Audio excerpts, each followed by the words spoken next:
Hello and welcome back. Today is day 22 of Vlogtober, and I just can't stress enough how hard you have to work to become a great artist. When I feel like I'm slacking off, I think about Robert Crumb, who was actually a huge influence on me in my late teens, early 20s. I think about this drawing he did in his coffee table book, and it's called Improve Your Drawing Ability. It definitely helped when I was younger, and it's a great reminder these days just to help keep me motivated. So here it is. 7 principles of a good artist. 1. Concentration. 2. Study. 3. Diligence. 4. Observation. 5. Patience. 6. Integrity. And 7. Willingness to work. So if you look at my artwork next to his artwork, I don't think you'd ever see that there's any influence, because our art styles aren't even remotely close, other than the black ink. But like I said before, I'm influenced by people's work ethic, and this guy was an extremely hard worker, super dedicated to his craft, and that alone was a big influence for me. I first found out about him from the 1994 documentary. I liked his artwork, and I thought he was a really interesting character with just a really unique way of looking at the world.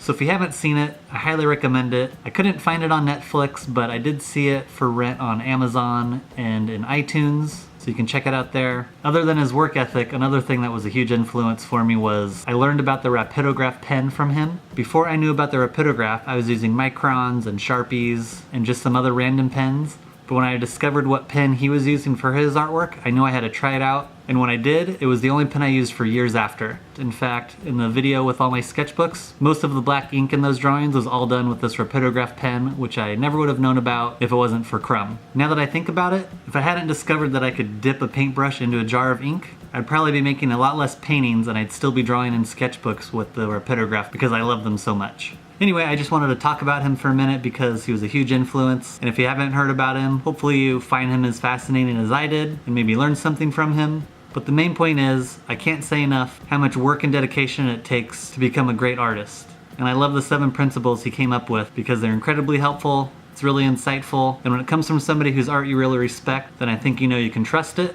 and learn from it. So get to work. Go grab your pen and your sketchbook, go sit somewhere and draw for an hour or two, have fun, and I'll see you tomorrow.